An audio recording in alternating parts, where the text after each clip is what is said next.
नक्शे पर यह सिर्फ पीले रंग का एक बड़ा हिस्सा दिखाई देता है, लेकिन जब आप इसके अंदर कदम रखते हैं तो हर रेत का कण हजारों साल पुरानी एक कहानी सुनाता है। स्वागत है धरती के सबसे विशाल गर्म रेगिस्तान सहारा में। दिन में इतनी तेज गर्मी कि रेत पर अंडा भी पक सकता है, और रात होते ही तापमान इतनी तेजी से गिरता है कि जैकेट पहननी पड़ जाए। लेकिन सहारा का सबसे बड़ा रहस्य उसकी गर्मी नहीं है, बल्कि उसका अतीत है। क्या आप विश्वास करेंगे कि जिस जगह आज सिर्फ रेत ही रेत दिखाई देती है, वहीं कभी विशाल नदियां बहती थी, घने जंगल थे, हजारों तरह के जानवर घूमते थे और इंसानों ने अपनी सभ्यता के निशान भी छोड़े थे। तो आखिर एक हरा भरा इलाका दुनिया का सबसे बड़ा गर्म रेगिस्तान कैसे बन गया? क्या आज भी सहारा के नीचे कोई छुपी हुई दुनिया मौजूद है? और क्यों दुनिया भर के वैज्ञानिक आज भी इस रेगिस्तान का अध्ययन कर रहे हैं? इन सभी सवालों के जवाब मिलेंगे आपको आज के इस रोमांचक यात्रा में। मैं हूं सागर और आप देख रहे हैं ऑल इन वन क्विज। तो चलिए रेत की इस अनंत समंदर की सबसे अनोखी कहानी शुरू करते हैं। अभी कुछ देर पहले हमने जाना कि सहारा कभी हरा भरा हुआ करता था, लेकिन सबसे पहले यह जानना जरूरी है कि आखिर सहारा है कहाँ। अफ्रीका महाद्वीप के उत्तरी भाग में स्थित दुनिया का सबसे विशाल गर्म रेगिस्तान फैला हुआ है, जिसे हम सहारा रेगिस्तान कहते हैं। यह सिर्फ एक देश में नहीं, बल्कि 11 देशों तक फैला हुआ है। इनमें अल्जीरिया, लीबिया, मिस्र या नाइजर, माली, मॉरिटानिया, सूडान, मोरक्को और पश्चिमी सहारा शामिल है। अब जरा इसकी आकार की कल्पना कीजिए। सहारा का क्षेत्रफल लगभग 92 लाख वर्ग किलोमीटर है। अगर भारत को कई 2 और 3 बार भी इसमें रख दिया जाए, तब भी सहारा उससे बड़ा ही रहेगा। इसलिए इसे रेत का समंदर भी कहा जाता है। लेकिन क्या आपको लगता है कि सहारा सिर्फ रेत से भरा हुआ है? अगर हाँ, तो आप गलत हैं, क्योंकि पूरे सहारा का केवल लगभग 20-25% हिस्सा ही रेत के विशाल ढीलों से ढका हुआ है। बाकी जगह पत्थर, चट्टानें, सूखे मैदान और पहाड़ भी मौजूद है। यानी सहारा सिर्फ रेत का रेगिस्तान नहीं, बल्कि कई तरह के भूभागों का विशाल संसार है। लेकिन अब सबसे बड़ा सवाल, इतना विशाल रेगिस्तान आखिर बना कैसे? क्या यहाँ सच में कभी जंगल, नदियाँ और जंगली जानवर हुआ करते थे? चलिए जानते हैं। अब समय है सहारा के सबसे बड़े रहस्य से पर्दा उठाने का।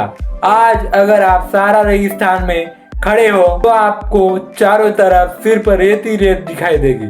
लेकिन समय का पहिया करीब 10,000 साल पीछे घुमाइए, तब आपको दिखेगा यही जगह बिल्कुल अलग दिखती थी।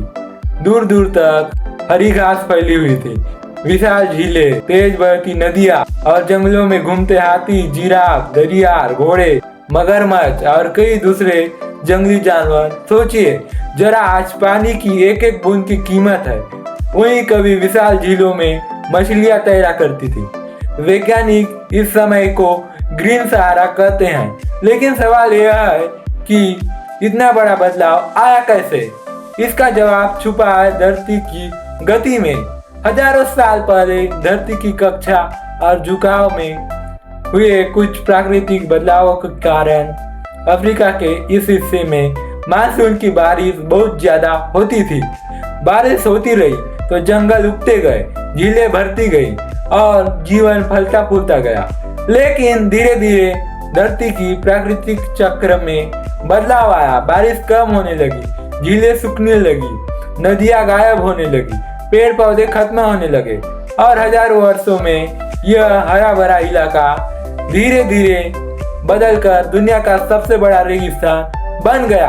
आज भी सहारा की चट्टानों पर ऐसी प्राचीन चित्रकारी मिलती है जिनमें हाथी, जिराफ और तैरते हुए इंसानों की तस्वीरें बनी हुई है। यह चित्र इस बात का सबूत है कि सहारा हमेशा से रेगिस्तान नहीं था। लेकिन क्या आपको पता है, आज भी इस रेगिस्तान के नीचे अरबों लीटर मीठा पानी छुपा हुआ है और यही हमारी अगली कहानी का सबसे बड़ा रहस्य है। रेगिस्तान का नाम सुनते ही हमारे दिमाग में एक ही तस्वीर आती है, चारों तरफ रेत, तेज धूप और पानी की कमी। लेकिन अगर मैं कहूँ कि सारा रेगिस्तान के नीचे अरबों खरबों लीटर मीठा पानी छुपा हुआ है तो शायद यकीन करना मुश्किल होगा, लेकिन यह सच है। वैज्ञानिकों ने जमीन के कई सौ मीटर नीचे विशाल अंडरग्राउंड वाटर रिसोर्सेस खोजे हैं। इनमें से कुछ पानी हजारों नहीं बल्कि लाखों साल पुराने माना जाता है। लेकिन अगर इतना पानी मौजूद है तो फिर सारा आज भी सूखा क्यों है? क्योंकि यह पानी जमीन की बहुत गहराई में है, हर जगह इसे निकाल पाना आसान नहीं। अब सवाल आता है, फिर लोग यहाँ रहते कैसे हैं? इसका जवाब है ओसेस। रेगिस्तान के बीच कुछ ऐसी जगह होती है जहाँ भूमिगत पानी सतह के करीब आ जाता है। यहाँ खजूर के पेड़ उगते हैं, छोटे छोटे गांव बसते हैं और यही जगह हजारों साल से यात्रियों के लिए जीवन का सहारा रही है। पुराने समय में ऊँटों के कारवा या ओसेस से दूसरे ओसेस तक सफर करते थे। अगर ये ओसेस न होते तो सहारा पार करना लगभग नामुमकिन होता। लेकिन सहारा की कहानी अभी और रोमांचक होने वाली है, क्योंकि अब हम मिलेंगे उन जीवों से जो इतनी भयंकर गर्मी में भी आराम से जिंदगी जीते हैं। और यकीन मानिए, उनकी ताकत आपको हैरान कर देगी। अब तक हमने सहारा का इतिहास जाना, उसके नीचे छिपे पानी का रहस्य भी जाना, लेकिन अब मिलते हैं उन जीवों से जिन्होंने इस कठोर रेगिस्तान को अपना घर बना लिया है। सबसे पहले रेगिस्तान का जहाज ऊँट। लोग अक्सर सोचते हैं कि ऊँट अपने कुबड़ में पानी जमा करता है, लेकिन यह पूरी तरह सही नहीं है। ऊँट के कुबड़ में पानी नहीं बल्कि चर्बी यानी फैट जमा होता है। जरूरत पड़ने पर यही फैट ऊर्जा में बदल जाती है, जिससे ऊँट कई दिनों तक बिना भोजन के भी सफर कर सकता है। और यही वजह है कि सर्दियों से सहारा के लंबे समय ऊँट सबसे भरोसेमंद साथी रहा है। अब मिलते हैं फेनेसवेग से। यह दुनिया की सबसे छोटी लोमड़ियों में से एक है। इसके बड़े बड़े कान सिर्फ सुनने के लिए नहीं होते, ये उसके शरीर की गर्मी बाहर निकालने में भी मदद करते हैं। प्रकृति ने इसे रेगिस्तान के में बिल्कुल अलग तरीके से बनाया है। अब बात करते हैं डिजर्ट वाइपर की। यह जहरीला सांप रेत में खुद को इस तरह छिपा देता है कि शिकार को इससे होने का अंदाज भी नहीं होता और फिर एक ही पल में यह हमला कर देता है। सहारा में बिच्छुओं की कई प्रजातियां भी पाई जाती है। इनमें से कुछ का कहर काफी खतरनाक होता है, लेकिन इन सब जीवा एक बात समान है, इन सभी ने प्रकृति के सबसे कठिन माहौल में जीना सीख लिया है। जहाँ इंसान कुछ घंटों में थक जाए, वहीं ये जीव पूरी जिंदगी बिता देते हैं। लेकिन सहारा के रहस्य अभी खत्म नहीं हुई है, क्योंकि अब हम जानेंगे इस रेगिस्तान की सबसे रहस्यमयी जनजाति, जिसे लोग blue people of the dessert भी कहते हैं। रेगिस्तान में जिंदगी जीना किसी चुनौती से कम नहीं, लेकिन सर्दियों से कुछ लोग इसी रेगिस्तान को अपना घर कहते हैं। इनमें सबसे प्रसिद्ध है टूअर रेंग जनजाति। इन्हें blue people of the dessert यानी रेगिस्तान के नीले लोग भी कहा जाता है। लेकिन आखिर ऐसा क्यों? दरअसल ये लोग नीले रंग के पारंपरिक कपड़े पहनते हैं। इन कपड़ों का रंग धीरे धीरे इनकी त्वचा पर भी लग जाता है। यही वजह है कि इन्हें ब्लू पीपल कहा जाने लगा। टूअरंग लोग सैकड़ों सालों से ऊँटों के कारवा के साथ सहारा पार करते आए हैं। जब न सड़कें थी न गाड़ियाँ, तब वही लोग नमक, सोना, मसाले और दूसरी चीजों का व्यापार किया करते थे। उन्हें सहारा का हर रास्ता, हर क्वासिस और हर खतरा याद रहता, इसलिए दूर दूर से आने वाले व्यापारी उनके बिना सहारा पार करने की कल्पना भी नहीं कर सकते थे। लेकिन रेगिस्तान सिर्फ उनका दोस्त नहीं था। रेत के तूफान, भीषण गर्मी और पानी की कमी हर सफर को जानलेवा बना देती थी। फिर भी उन्होंने हार नहीं मानी। उन्होंने प्रकृति के साथ लड़ना नहीं बल्कि उसके साथ जीना सीखा। यही वजह है कि आज भी तोरंग जनजाति दुनिया की सबसे अनोखी जनजातियों में गिनी जाती है। लेकिन सहारा का सबसे बड़ा रहस्य अभी बाकी है। क्या सच में इस रेगिस्तान के नीचे प्राचीन शहर दबे हुए हैं? और क्या वैज्ञानिक आज भी नए खोज कर रहे हैं? आइए अगले भाग में इसी रहस्य से पर्दा उठाते हैं। सहारा सिर्फ रेत का समुंदर नहीं है, यह धरती के इतिहास की एक खुली हुई किताब भी है।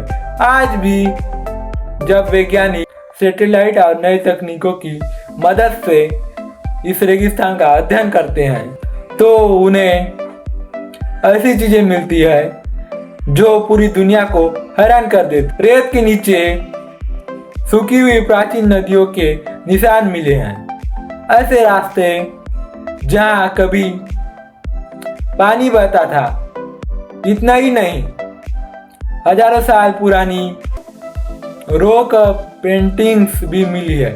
इन चित्रों में हाथी, जिराफ और दरियार घोड़े और शिकार करते हुए इंसान दिखाई देते हैं। यानी ये सभी इस बात का सबूत है कि सहारा हमेशा से रेगिस्तान नहीं था। कुछ वैज्ञानिकों का मानना है कि भविष्य में जलवायु परिवर्तन के कारण धरती के कई हिस्सों का मौसम फिर बदल सकता है। यानी प्रकृति हमेशा बदलती रहती है और शायद यही उसकी सबसे बड़ी ताकत है। अब आज का एक छोटा सा क्विज, बताइए सहारा रेगिस्तान किस महाद्वीप में स्थित है? कमेंट में जरूर बताइए। एशिया, अफ्रीका, यूरोप या ऑस्ट्रेलिया में? एवं और एक बोनस क्वेश्चन, क्या सहारा दुनिया का सबसे बड़ा रेगिस्तान है? अगर आपका जवाब हाँ है तो थोड़ा रुकिए। सहारा दुनिया का सबसे बड़ा गर्म रेगिस्तान है, लेकिन पूरी दुनिया का सबसे बड़ा रेगिस्तान अंटार्कटिका है। आपने कुछ नया सीखा तो वीडियो को लाइक जरूर कीजिए। कमेंट में लिखिए सहारा, ताकि मुझे पता चले कि आप ऐसे डॉक्यूमेंट्री सीरीज और देखना चाहते हैं। मैं हूं सागर और आप देख रहे थे ऑल इन वन क्विज। अगली यात्रा में हम मिलेंगे अफ्रीका के उस जंगल में जिसे धरती का दूसरा फेफड़ा कहा जाता है, कांगो रेन फॉरेस्ट, जहां मिलेंगे दुनिया के सबसे रहस्यमयी जानवर और ऐसे रहस्य जो शायद आपने पहले कभी नहीं सुने होंगे। तब तक के लिए सीखते रहिए, जिज्ञासु रहिए और मुस्कुराते रहिए और दुनिया को एक नई नज़र से देखती रहिए। मिलते हैं अगली यात्रा में। धन्यवाद।